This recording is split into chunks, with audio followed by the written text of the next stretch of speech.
All right, good morning, everyone. Hello, hello, hello, hello, all the way around.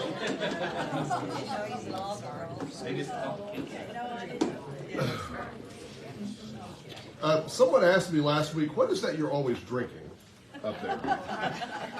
And I think some of you were suspicious of me. Jealous.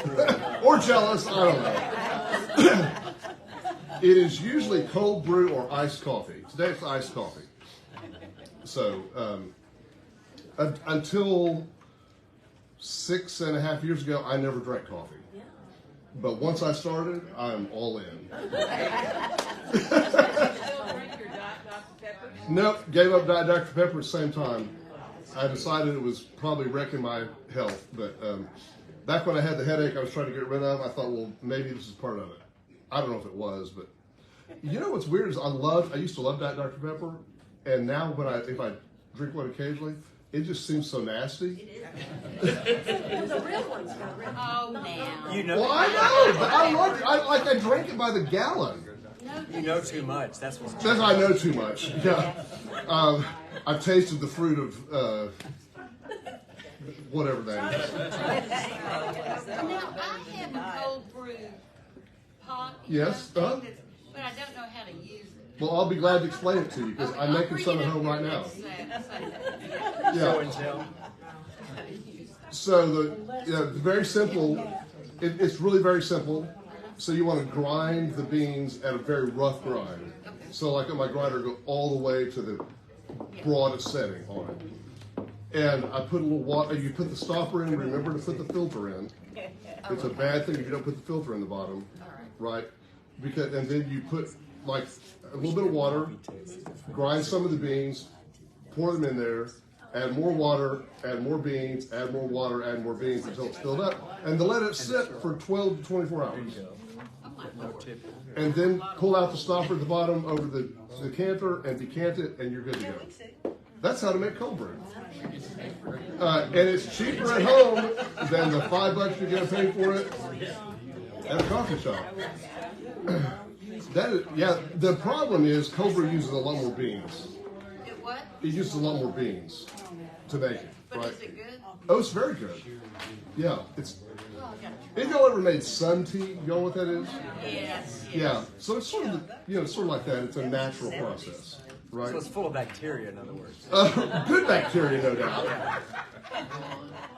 Right? All right. So, journeying through John's Gospel, still, and remember some of the themes we keep talking about. You're going to get really tired of these themes because John's Gospel is full of recurring themes. It's the way it's written. And one of those themes is water. We're going to see that big time today. Another theme is signs.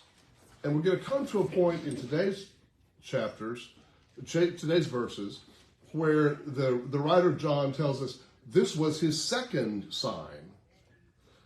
Well, what was the first sign? Water to wine at the wedding in Cana of Galilee, right? There are other signs that will be pointed out to us along the way, but this is the last time the writer is going to tell us the number of the sign. From here on out, you're on your own. If you want to keep score, it may not matter, right? The British theologian Tom Wright has a really interesting take on part of today's passage. It's about signs. It's about signposts. He said, can you imagine a village where they have roundabouts and all these intersections they need directional signs for, but they're committed to beauty in all things, and they make such beautiful street signs that everyone gets out of their cars and admires the street sign more than understanding what the street sign is saying. Mm-hmm. You're going to have problems, right? And one of the things we're going to encounter today, he says, is there is the possibility of seeing the signs of Jesus and fixating on the sign more than the reality it points to. And gosh, I think we all can relate to that. Okay.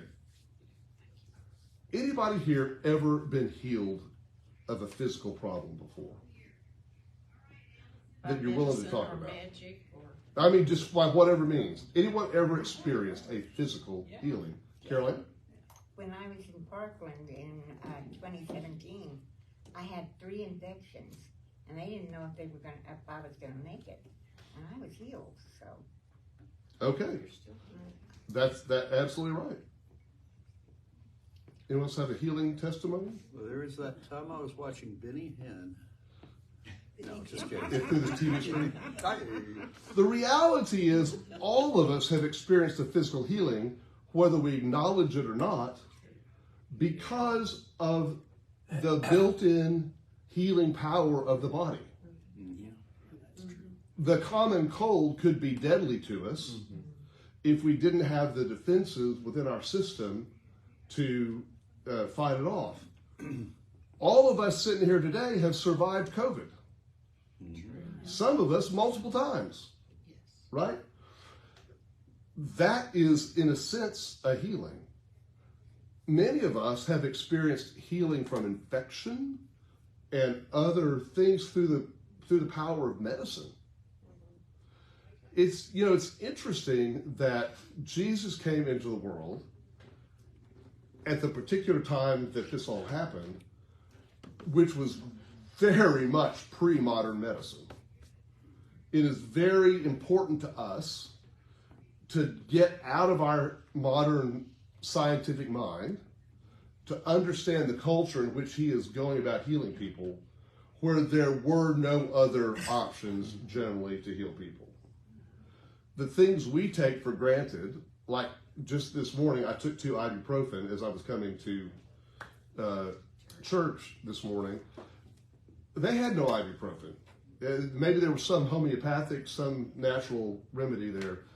Very basic things we take for granted that help us get through, right?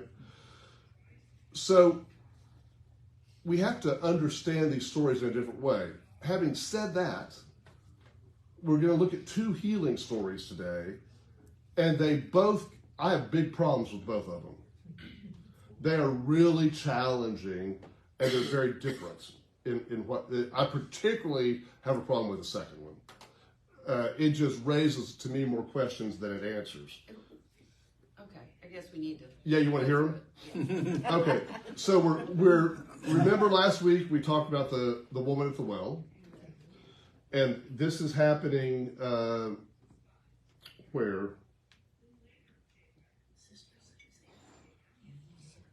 Somewhere in Samaria. Okay. We're picking up in chapter 4, verse 43. Chapter 4, verse 43. So it has said previously that he spent 2 days. They asked him to say he spent 2 days there. So verse 43 says, when the 2 days were over, he went from that place to Galilee. For Jesus himself had testified that a prophet has no honor in the prophet's own country. This is a really interesting reference in the Gospel of John. We know this saying of Jesus, for a prophet is not without honor except in his own country. That is not from the Gospel of John. It is from the Gospel of Mark. So this is one of the many ways we understand that the Gospel of John was written after the Gospel of Mark. Whoever wrote the Gospel of John knew the Gospel of Mark because he's quoting it here, right? And he's assuming that other people know it as well, right? When he came to Galilee, the Galileans welcomed him since they had seen all that he had done in Jerusalem at the festival. Another word for festival here is at the feast days. For they too had gone to the festival. Then he came again to Cana in Galilee. So we're back where it all began, back to the scene of the wedding. Came again to Cana in Galilee, where he had changed the water into wine, in case we've forgotten this, right? Now there was a royal official whose son lay ill in Capernaum. Interesting geographical note here. The distance from Cana to Capernaum is about 17 miles. Now, I mean, that's like from here to the north side of Plano. Maybe the center of Plano. And we think of that as nothing. We could be there in 15 minutes. You could not walk it in 15 minutes, right? So as we're going to find out, this is a multi-day journey to get from one place to the other, okay? When the man heard that Jesus had come from Judea to Galilee, he went and begged him to come down and heal his son, for he was at the point of death. Just to get a little Monty Python reference here, he was not dead yet. Okay. Then Jesus said to him, unless you see signs and wonders, you will not believe. What, Jesus? Mm-hmm. How insensitive can you be? The man's son is at the point of death. He knows Jesus has the power to heal. He wants Jesus to heal his son. And Jesus says, unless you see signs and wonders, you won't believe. In other words, you only want me to heal your son so that you can believe in me. But isn't there power in actually healing the son? Right? And here again, the writer of the Gospel of John is using these signs to point us to greater truths. Yeah. Mark, when it's a royal official, do they mean Roman? Or yeah, it would have to be. Have to be Roman. Mm-hmm. Yeah. So, yeah, it would. I don't know if it's so much you have to, you know, you're trying to use me for that. I had read it more of, if I don't heal, you're not going to believe. So if I do not, you're going to be a non-believer. And maybe. So maybe. But still, the focus goes from the healing to the believing. Yeah. The focus Jesus is putting here is on the believing, where the man just simply wants a healing. Right? So how many times do we come looking for one thing and get from Jesus another? Right? This is the parallel to the living water for the woman at the well. She was looking for water. Jesus was offering living water, right? She asked for A, and Jesus is offering the whole alphabet here, right? Much more than asked for. Verse 49, the official said to him, "Sir, come down before my little boy dies." So Jesus said to him, "Go, your son will live." And this next verse is very astonishing. The man believed the word that Jesus spoke to him and started on his way. But Yeah. But if he came all this way to find Jesus because Yeah. he's heard all these great things about him, wouldn't you think he'd believe that if Jesus himself said? Well, apparently so, right? Yeah. But just imagine how extraordinary this is in this culture. I mean, this is not, so many of the stories of healing in the Bible are physical touch. The eyes of the blind man, rinse in the river, all these things, right? And we were joking earlier about Benny Hinn and, modern day faith healers with a whole other pile there. But this is telepathic healing. This is cosmic healing. This is long distance healing. This is not physical touch healing. And that seems to be a whole other order of things going on. And yet the man believed. He had enough confidence in Jesus. Is this because he needed to? Was he desperate enough to believe? Right? Of course. Or was he just convinced that Jesus had the power? Well, we're going to find out more in just a minute. Well, it's not like the guy was even there to even go, "Oh, I'm going to be healed. He was Right. How far away? 17 miles. So hang on. We're going to answer this question next. I read ahead, so. I remember it. Good. All right, good teacher there. Yeah. Verse 51, as he was going down, geographically down, his slaves met him and told him that his child was alive. So, from the moment of healing, his servants have been going up to Cana to find him, to tell him the son has been healed, while he's been journeying down, and they meet somewhere in the middle. But it's the next day by this point. So he asked them the hour at which he began to recover. And they said to him, yesterday at 1 p.m, the fever left him. The father realized this was the hour when Jesus had said to him, your son will live. Now here's the money line. So he himself believed, along with his whole household. Now this was the second sign that Jesus did after coming from Judea to Galilee. What's the part that you have trouble with? So I have less trouble with this than the next one. Okay. The thing that's challenging to me out of this is the faith of the man to believe that his son was healed, would be healed, to pick up and go back to take Jesus at his word, right? There's a parallel to this, though, from the first healing. What is it that Mary, the mother of Jesus, says to the servants at the wedding? Whatever he says to you, do it. Yeah. Here this is again. Hey. What options did he Yeah. Yeah, okay, so fair question. What other option did he have? If my kid is getting healed, I want to get back and see him healed. And if Well, he's either not, way- then I want to be either with way, my go son. home. Yeah. So he's unsuccessful in dragging Jesus to his house, right? But in his mind, Jesus needs to. You must be present to win, right? Jesus has to be there physically, but Jesus demonstrates in this that this is a cosmic power beyond proximity, right? Beyond. He didn't believe until his son was healed, really. He did, so this is it because Then they believed. yeah. So it appears he believes somewhat. Yeah, he must have believed for him to make that trip. Right, to go. Yeah, I mean, even the writer says the man believed the word Jesus spoke to him. That's verse 50. The man believed. Yet we get later and he gets home, and so he himself believed. Maybe that's reiterating because then all the household believed as well. Right? I don't know. Yeah, Caroline. I was going to say, maybe he believed that Jesus healed him.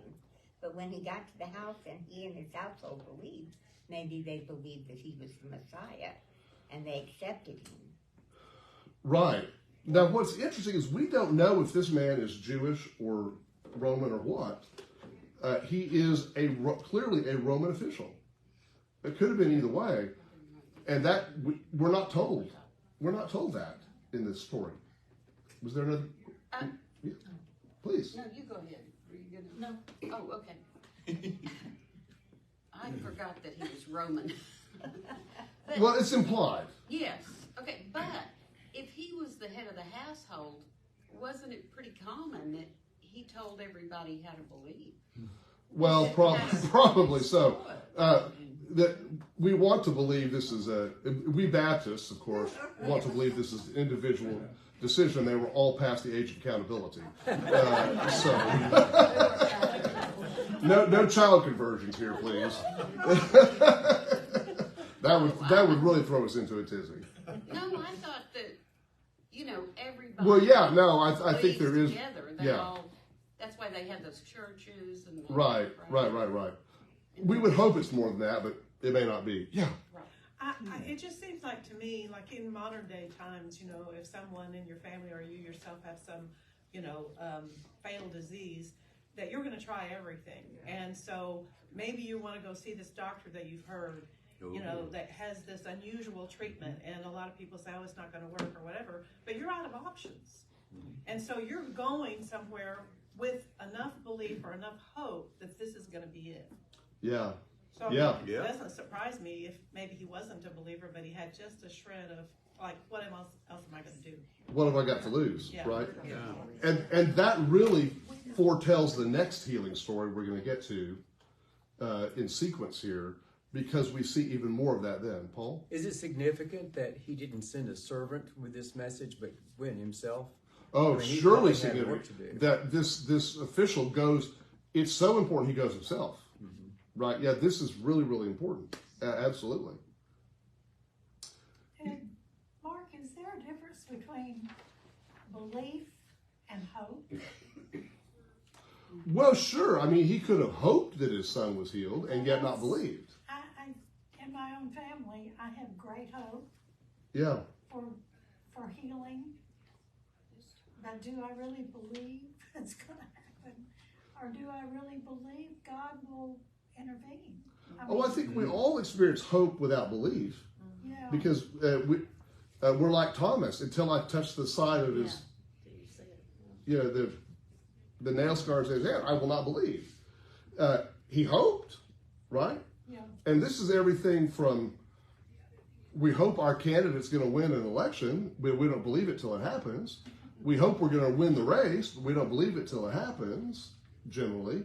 Well, we work hard to try to get there. That's right. Right. What's the end of the verse? Believing thou shalt receive. What is that? First Yeah, part. I can't call where that's from. In believing you shall receive, right?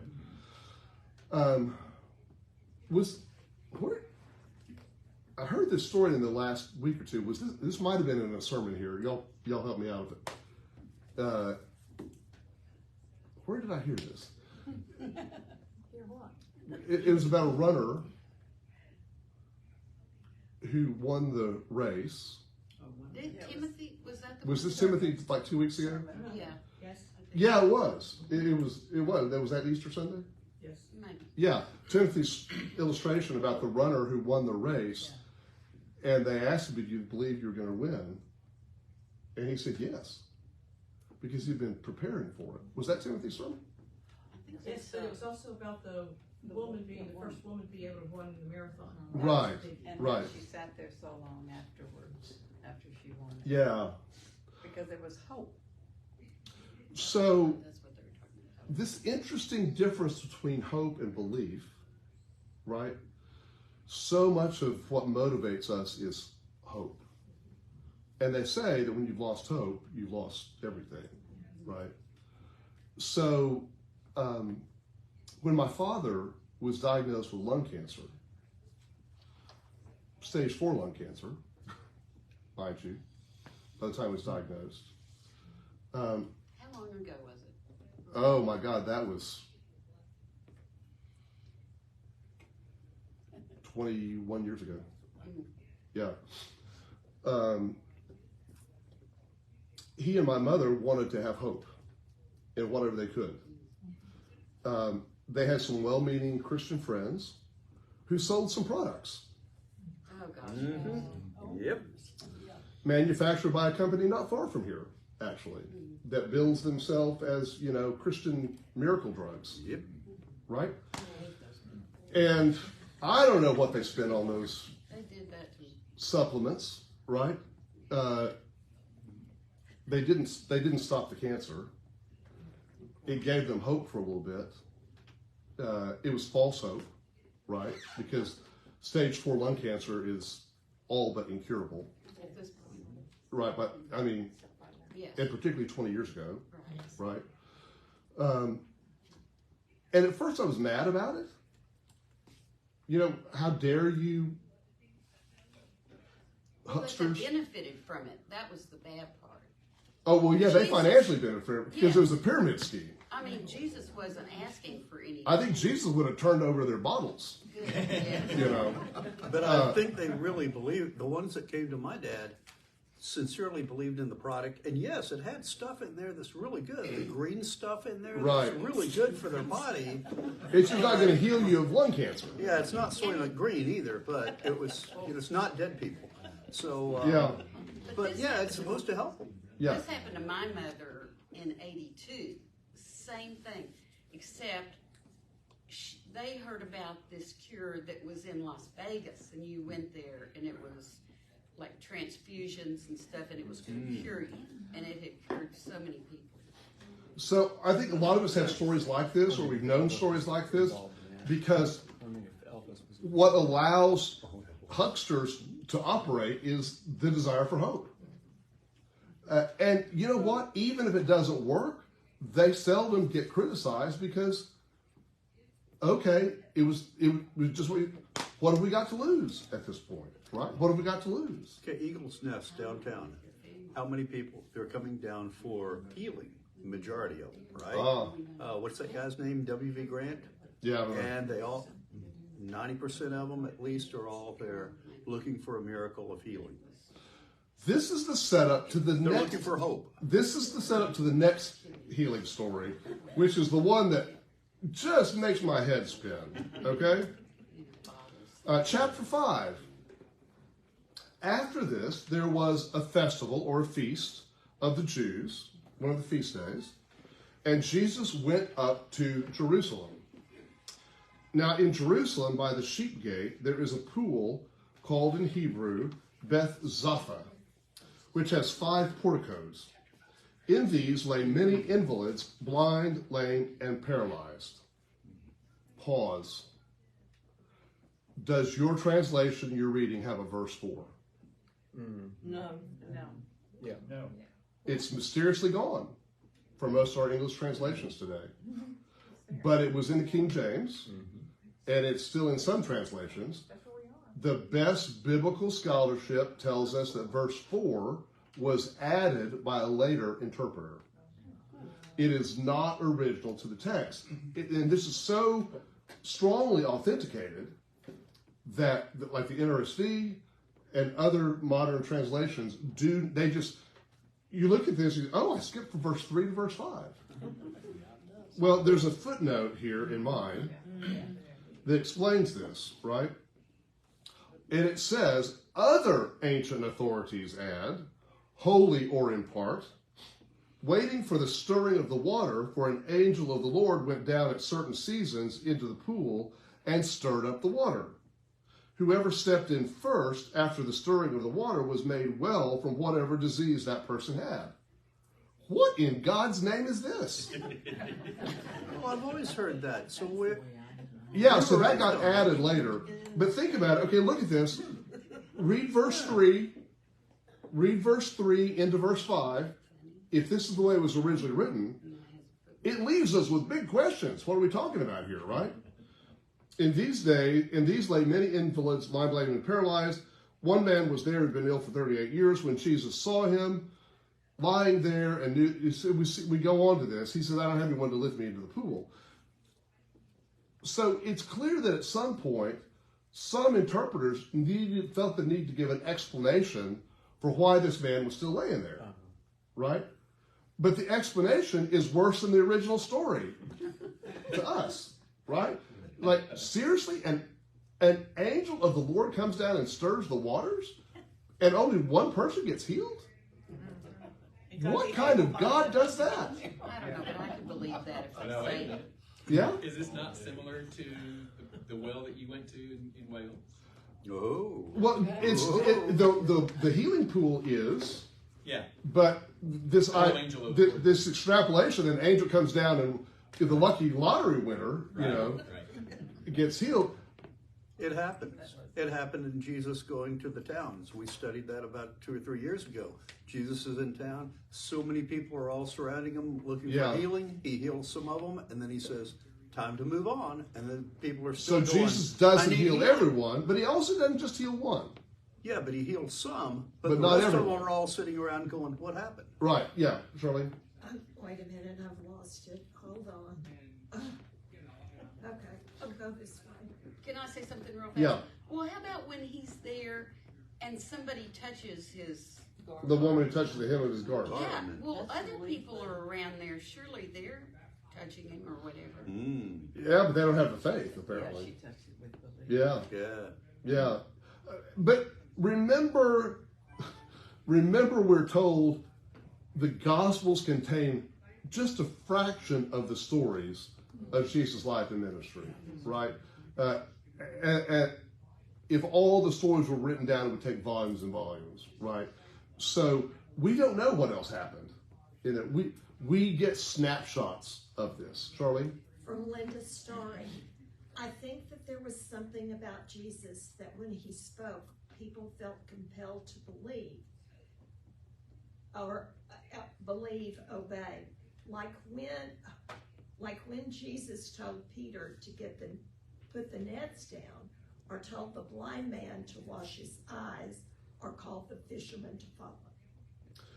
So Jesus does compel people to act, and people are, but not everyone, right? And again, this is a sampling of stories. So this pool, yes, it is like the pool I went to. Thank you for remembering that story.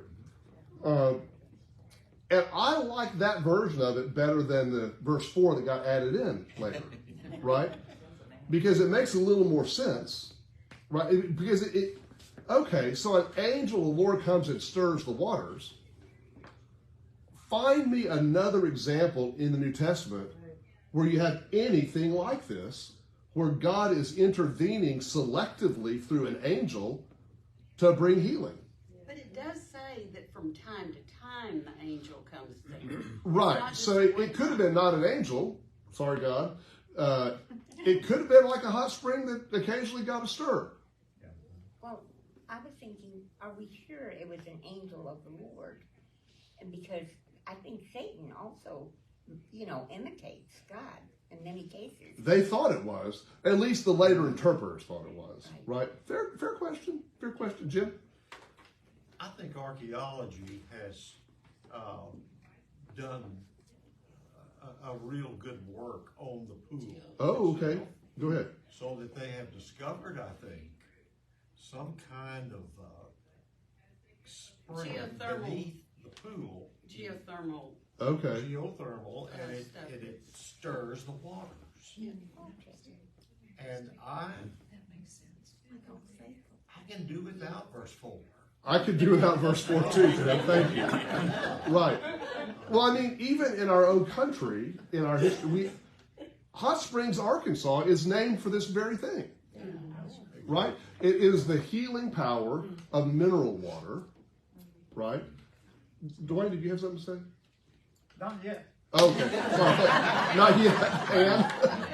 In my religion textbook at Baylor, there was a whole section on nature miracles.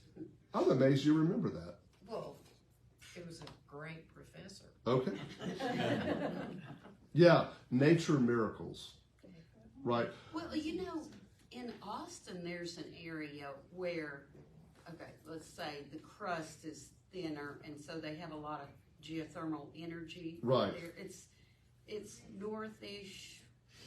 I think it's called Jacob's Well, isn't it? No, I don't know.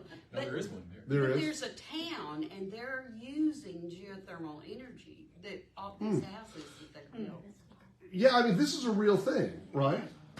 So maybe this is a modern explanation of what's going on here, but the problem is, as we'll read next, the man was so invalid he could not get in the water. Hang on, I'm getting ahead of myself here. Let's read the story. Let's see. Let's pick up in verse 5. One man was there who'd been ill for 38 years. And when Jesus saw him lying there and knew that he had been there a long time, he said to him, "Do you want to be made well?" Now, this may seem like a stupid question, but it's really not. This reminds me of the old saying. I love this saying. It's a story about the woman who enjoyed ill health for 20 years. Well, there are people like that. There are some people who enjoy ill health because it gives them leverage, right? It gives them notoriety. I don't understand why they can't just roll over into the pool. I mean, there must be. A bunch of them. I guess you just wonder how you can get out. I don't know. But if you're going to get healed, I guess you can walk out. I don't know. And he may not get close enough to roll into the pool. And so this is a very large place. Very large place, right? The sick man answered him, Sir, I have no one to put me into the pool when the water is stirred up, and while I am making my way, someone else steps down ahead of me. Okay, so now you understand why verse 4 got put in there, right?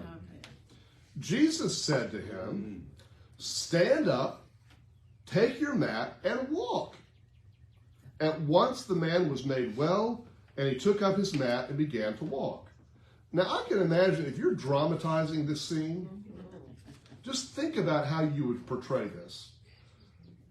Did the man immediately stand up? Did he think about it for a minute? Did he wobble along the way? Joni, I was thinking about you in reading this verse because the physical reality we know is when someone has been invalid for 38 years, even if you're healed, you don't have any muscle tone. You don't have any strength. You have no vertical tolerance and you pass out immediately anyway, so there are a lot of problems with that. So if this story is to be believed in the way it's told, But if Jesus heals him, he heals all of it. well, that's my point. It's bigger than that, right?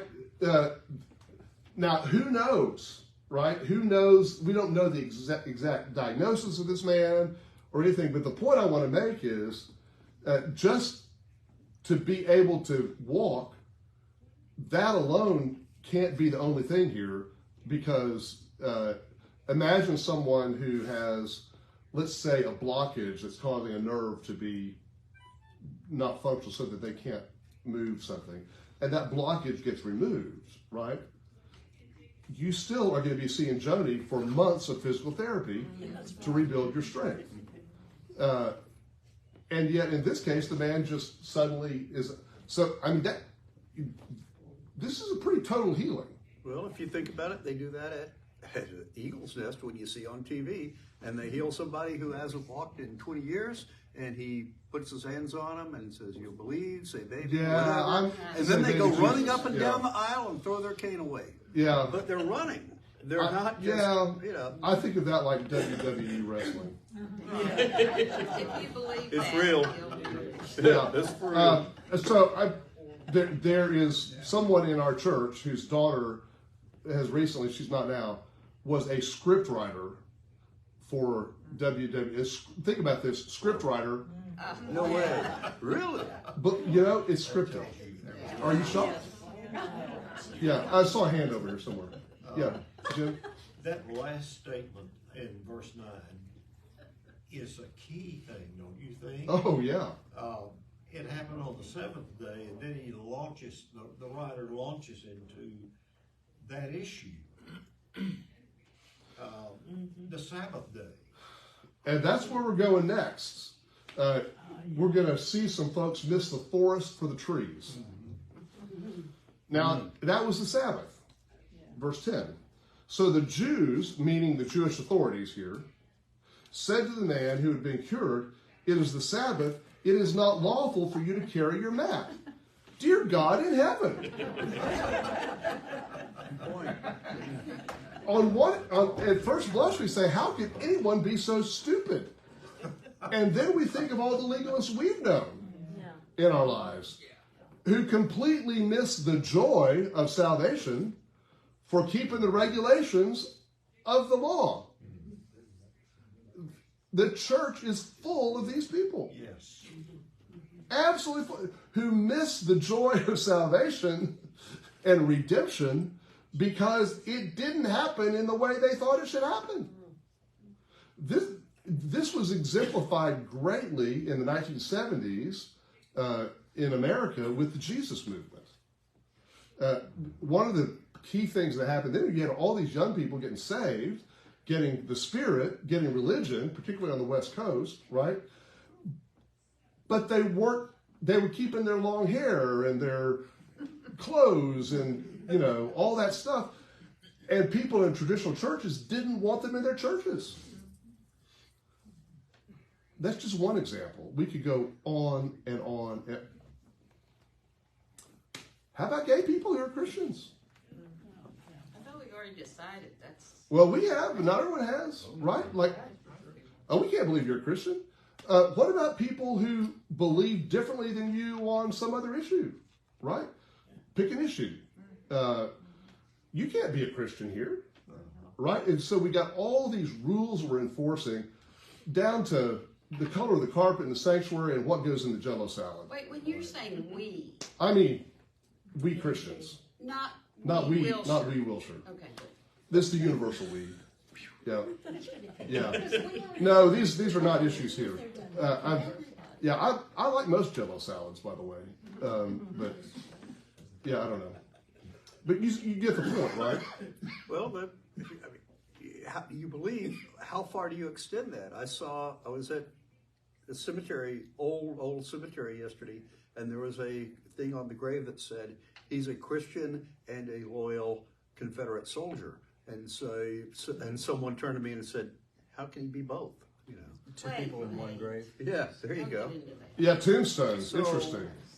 Yeah. So you've got different people with you back that you believed that you could be right. Confederate. Then again, you've got KKKs. What do they burn? Crosses. Right. Because they believe in Christianity. Okay, we're short on time. I'm gonna bring us back to this. Interesting question. Let's come back to this. Another series. Verse 11, but he answered them, the man who made me well said to me, take up your mat and walk. In other words, I didn't do this on my own. That guy told me to do this, right? And they asked him, who is the man who said to you, take it up and walk? They're going to prosecute. Now the man who had been healed did not know who it was, for Jesus had disappeared in the crowd that was there. This is the opposite of the royal official who comes seeking Jesus because he knows Jesus' reputation. Here is this man who doesn't even know who Jesus is, yet is healed and believes. But Jesus asked him a question and he answered. That's right. Jesus chose to interact with him. Right. So he that's didn't all seek it out took Jesus. Was him agreeing with Jesus, even So, though he didn't know who he was. So many times in the healing stories in the Gospels, people approach Jesus seeking healing. Mm-hmm. And this is different in the sense that Jesus picked out this man, right?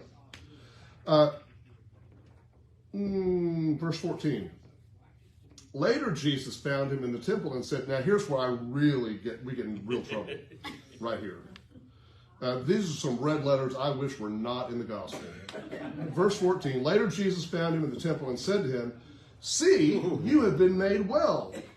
Do not sin anymore so that nothing worse happens to you. Oh my God, what are you saying, Jesus? Yikers. Right, yikes, yikes. This hits home. Well, because this, I want this verse excised too. If we're going to take out verse 4, let's take this one out too, Dwayne. Death has arrived. And looking over this thing, I think it's safe to assume he didn't heal everybody right there in the time. He could have. He could have. You know, but he didn't. What about the people that didn't get healed? How did this impact them? I had a cousin who's now deceased, whose wife, who's also now deceased, was a nurse for many, many years, an RN in Hot Springs, Arkansas. When you mentioned Hot Springs, she told me one time that she had numerous occasions of having to deal with, in the emergency room where she worked, with people who had come to Hot Springs, attempted suicide, and was unsuccessful with it. And in talking with them afterwards, I said, why were so many people committed suicide? She said they came to Hot Springs hoping that those springs, with whatever it had in them, would cure them of this. And in the aftermath of this, I guess all hope had been removed, and they went ahead. Wow. Wonder what happened to these people here who were not healed. Right. Yeah, so the story focuses on the one who was healed. We don't know anything about, obviously there's a lot of people there. And again, we're left with this question. Jesus is here with the power to heal everyone. Right. But he never does. Why? We don't know. Right? So here Jesus seems to be saying, go make sure you don't sin anymore so something worse doesn't happen to you. Well, that's what he says, right? Kind of implies that whatever he did got him in the case, in the shape that he's in. It does imply that. Which therefore contradicts the story of Job. And it contradicts the rest of the Bible. right? Who sinned that this man was born blind, his mother or his father? And Jesus said neither, right? The very words of Jesus contradict this story. I don't know how to resolve this problem. Paul? Does that phrase, something worse may happen to you, is he referring to the guy not being able to walk again, or is he thinking more of an eternal plane where if you continue to sin, you're going to be out of the kingdom? Well, now that's a lovely explanation. Yeah, I know. I feel so much better. Yeah, thank you, Paul. In case you hear what Paul said, could Jesus be speaking on, an eternal, be careful that you don't sin so you don't miss the kingdom of God. But right? that also means that Ever say that anywhere else ever? No. But it also implies that you could do something and lose your salvation. Oh, of course, that's terrible. Yeah, so on face value, this statement from Jesus just sends off all the alarms. Yeah. Was there? Yeah. Okay, Charlene.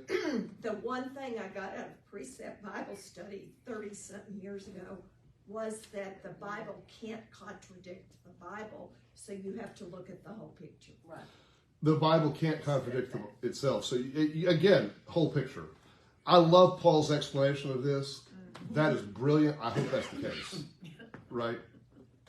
But if so much of what Jesus says can be interpreted so broadly, how the heck would anybody have ever known what he was talking about? That's a whole nother lesson, I think. You won't live long enough to do all these other lessons. Let's finish this story here because we're out of time. The man went away and told the Jews that it was Jesus who had made him well. Therefore, they started persecuting Jesus because he was doing such things on the Sabbath. But Jesus answered them, "My Father is still working, and I also am working." For this reason, the Jews were seeking all the more to kill him because he was not only breaking the Sabbath, but also calling God his own Father, thereby making himself equal to God. Remember that this gospel was the last of the 4 gospels written. It was probably late in the 1st century. It is much easier to understand a passage like this with the interpretation of hindsight to say, oh yeah, now we see the pattern that was developing on why Jesus was persecuted and killed. There's been time to bring it all together in this. But the other interesting thing in verse 17, Jesus says, "My Father is still working, and I also am working." So the religious authorities are upset about the Sabbath. And hello, y'all, this is one of the 10 Commandments. Isn't it? Remember the Sabbath. Remember the Sabbath to keep it holy. Yeah, I thought that was maybe only the Texas blue law. It really was one of the commandments. Okay, but we'll soon know that because they're going to be posted in every school classroom, and you can read that for yourself. That's true. Right. Yeah, that will be really helpful to everyone to know. Jesus seems to be defying one of the 10 Commandments. Or is he just defying an interpretation of the commandment? I like to settle on that. It had been litigated by the Jewish authorities to such an nth degree that they had all the therefore and wherefores of what this meant down to a science. And Jesus leads us to believe that the commandments are broadly applied, right? And not down to the level of not picking up a map, right? So here's another example of Jesus freeing people from the legalism that had developed out of even the law God had been given, had given them, right? That they'd gone too far in their application of it. Does that make sense? Yes. Is this the first time that the rabbis are all getting ticked off or starting to build up a case against him? Well, we don't know. Again, the Gospel of John is not in the same sequence as the other Gospels. Yeah. And so, because John's telling his stories for effect, not for chronology. And we'd have to lay this against some of the others and see where it goes. So I don't know how to answer that question. But again, I can say that in hindsight, the writer of the Gospel of John is able to piece all this together and give us the backward view of interpretation. Does that make sense? Mm-hmm. All right, what do we take from today's lesson? There, we have a lot more to talk about. Like so many of these, we're left with more questions than answers. Why does Jesus only heal some people and not everyone? Why are people sick and invalid in the first place? Right? That is underlying this. Well, living cells, though, we know that they break down and they're not forever. Because the nature of the body, right? And the Apostle Paul says in 1 Corinthians 15 that ultimately this mortal flesh must put on immortality, and this perishable flesh must put on imperishability. And then the saying that is written will be true: death has been swallowed up in victory. Where, O death, is thy victory? Where, O death, is thy sting? Thanks be to God for our Lord Jesus Christ, who gives us the victory, right? So Jesus is fighting a bigger battle than the illness that we see in us. It is truly a cosmic battle, and we're seeing indications of it along the way. Or as the writer John would say, we're seeing signs of it along the way. Okay, plenty to think about this week. Hope you'll join us in worship today, and I hope you'll come back tonight for the concert. This is Doug's last hurrah, leading Sanctuary Choir. Ken Meanham is going to be here, and it's going to be a wonderful evening. Please, 6:30, right? Yeah, 6:30. And it's also to benefit the grief and loss. And it's to benefit the grief and loss center. And So, we've got to pray. okay, let's pray. Thank you, God, for the challenges and the gritty reality we face in your word. We pray that you help us to think deeply and to learn more through Jesus Christ. Amen. Okay.